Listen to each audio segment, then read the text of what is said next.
Good morning बच्चों। Third year A and B हमने ecosystem start किया था। आपने मेरे प्रीवियस वो नोट्स पीडीएफ नोट्स वगैरह और वीडियो देखे होंगे। उसमें इकोलॉजी का इंट्रोडक्शन दिया था हमने, फिर स्ट्रक्चर ऑफ इकोसिस्टम और इनकी डेफिनेशन दी थी और एक असाइनमेंट भी मैं दे चुकी हूँ आपको। आज हम उसी को आगे बढ़ाएंगे। आज का टॉपिक हमारा रहेगा स्ट्रक्चर ऑफ एन इकोसिस्टम, पारिस्थितिकी तंत्र की संरचना। आपको बहुत अच्छी तरह से पता है कि पारिस्थितिकी तंत्र या जो इकोसिस्टम है उसमें मेनली 2 टाइप्स के कंपोनेंट्स होते हैं, 2 तरह के घटक होते हैं, abiotic component and biotic component. ये भी मैंने बताया था, इसी को आगे डिटेल पढ़ेंगे। ए बायोटिक कंपोनेंट्स को हिंदी में कहते हैं अजैविक घटक और बायोटिक कंपोनेंट्स को कहते हैं जैविक घटक। बायोटिक जो आपका कंपोनेंट है उसके अंदर जितने भी सजीव हैं वो सब आ जाते हैं। एबायोटिक में ऑर्गेनिक, इनऑर्गेनिक मटेरियल्स और वेदर के जो फैक्टर्स हैं, टेम्परेचर वगैरह, उन सबको हम एबायोटिक में रखेंगे।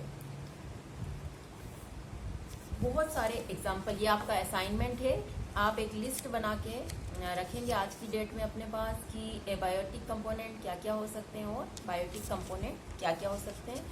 जैसे ही कॉलेज खुलेंगे मैं आपका डेट वाइज असाइनमेंट चेक करूंगी, तो इसको आप इजी और लापरवाही से ना लें। जो भी असाइनमेंट, तो आज का असाइनमेंट है एबायोटिक कंपोनेंट की और बायोटिक कंपोनेंट की लिस्ट पर्सनली आप बना के आज की तारीख में रखेंगे। एबायोटिक फैक्टर्स ऑफ इकोसिस्टम, इसका थोड़ा सा एग्जांपल मैं देती हूँ।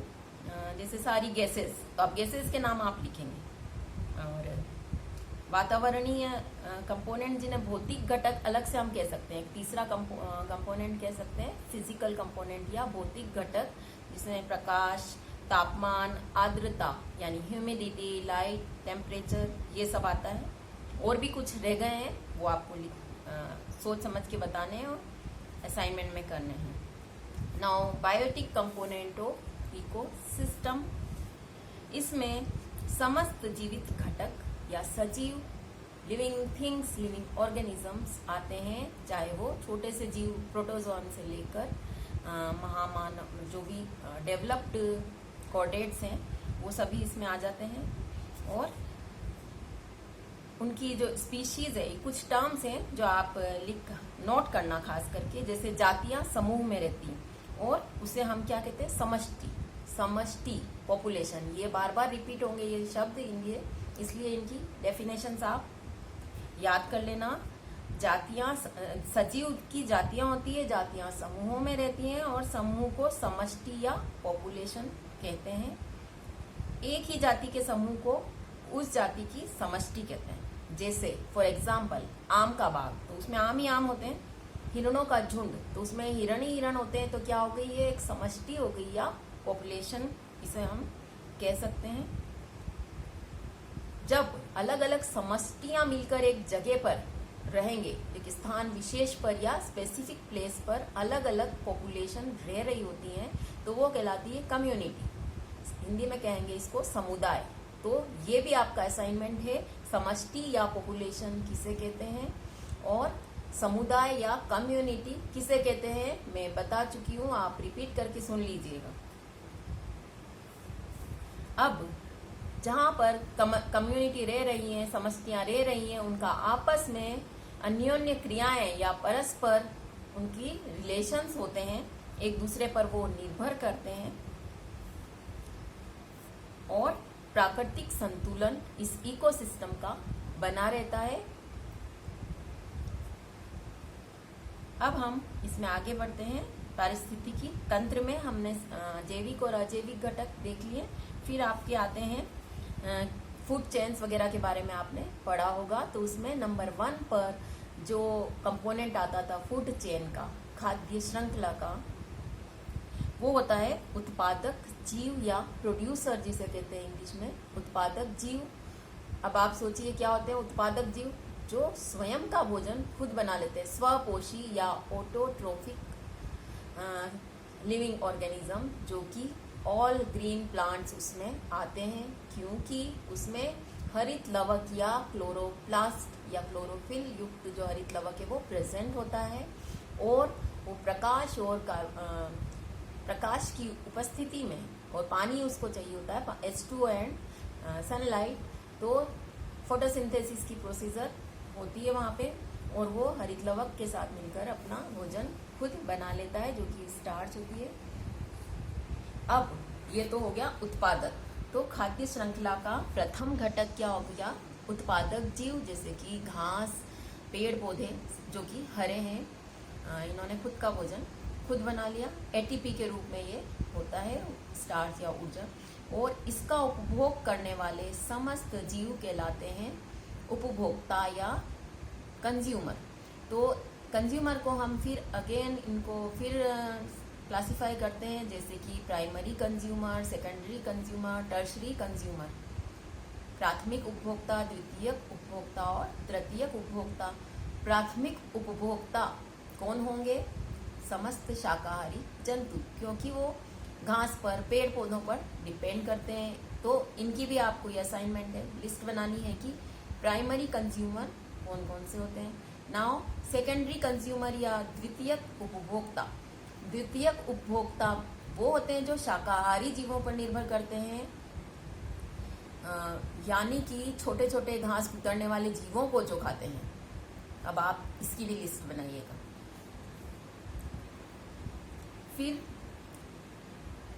ये तो हमने दो में क्लासिफाई कर दिया कि उत्पादक और उपभोक्ता, producer and consumer. Now consumers को हम अगेन दो में अलग तरह से क्लासिफाई करें तो फिर से दो में कर सकते हैं, वृहद उपभोक्ता या मैक्रो कंज्यूमर्स, और माइक्रो कंज्यूमर्स, सूक्ष्म उपभोक्ता। ए और बी करके लिख सकते हैं आप, मैक्रो कंज्यूमर, माइक्रो कंज्यूमर, वृहद उपभोक्ता, सूक्ष्म उपभोक्ता। ये थोड़ा अलग तरह का क्लासिफिकेशन है। इसमें वृहद उपभोक्ता वो जीव होते हैं जो अन्य जीवों या उनके अंगों का भक्षण करते हैं। किस पे फीड करते हैं वो? अदर ऑर्गेनिजम्स या उनके ऑर्गन्स का। और जो कॉम्प्लिकेटेड ऑर्गेनिक मटेरियल्स होता है उसको सिंपल ऑर्गेनिक मटेरियल्स में कन्वर्ट करके एनर्जी फ्री करते हैं, ऊर्जा मुक्त करते हैं। और इसको हम 3 कैटेगरीज में रख सकते हैं, किसको? वृहद उपभोक्ता को, जैसे प्रथम श्रेणी के उपभोक्ता या प्राइमरी कंज्यूमर। ये कौन से वाले हैं, इसमें आप कंफ्यूज मत होना। पहले भी मैंने प्राइमरी कंज्यूमर बताया था, सेकेंडरी और टर्शरी बताया था, पर ये वृहद उपभोक्ता का आगे का वर्गीकरण है, मैक्रो कंज्यूमर्स का, जिसमें फर्स्ट हमने कहा है प्राइमरी मैक्रो कंज्यूमर, दूसरा सेकेंडरी मैक्रो कंज्यूमर, तीसरा है टर्शरी मैक्रो कंज्यूमर, और लास्ट में है पैरासाइट्स, स्कैवेंजर्स एंड सेप्रोप्स, परजीवी, सम्मार्जक और मृतजीव। तो प्राथमिक उपभोक्ता जो है, प्राथमिक वृहद उपभोक्ता या प्राइमरी मैक्रो कंज्यूमर जो है, ये पूर्णतः शाकाहारी होते हैं, रोडेंट्स, खरगोश वगैरह। द्वितीयक बिल्ली, कुत्ता वगैरह, सांप। तृतीयक होता है टर्शरी, गिद्ध, चीता, शेर, लॉयन, टाइगर एटसेट्रा, ईगल। परजीवी में समस्त बैक्टीरिया आते हैं, फंजाई आती है, और समार्जक स्कैवेंजर या डेट्रीवोर्स में आते हैं अर्थवॉर्म्स, टर्माइट्स यानी केंचुए, दीमक एटसेट्रा।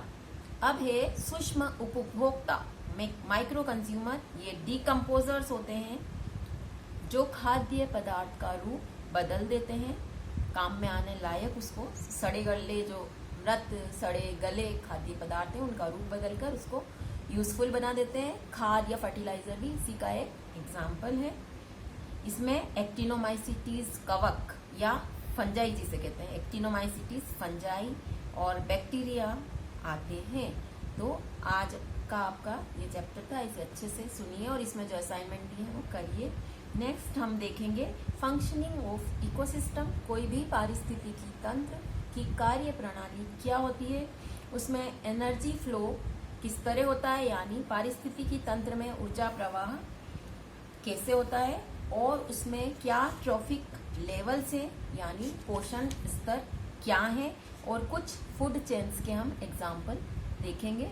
इसके कुछ फोटो मैंने डाले भी हैं आपको PDF बना के, कुछ फूड चेन्स के, जैसे अलग अलग स्थान पर जो चलती हैं, घास स्थल खाद्य श्रृंखला, फॉरेस्ट वन वाली खाद्य श्रृंखला, एक्वेटिक यानी जलीय खाद्य श्रृंखला, डेजर्ट यानी रेगिस्तानी खाद्य श्रृंखला। तो ये सब हम अगले अपने वीडियो में और PDF में आपसे शेयर करेंगे।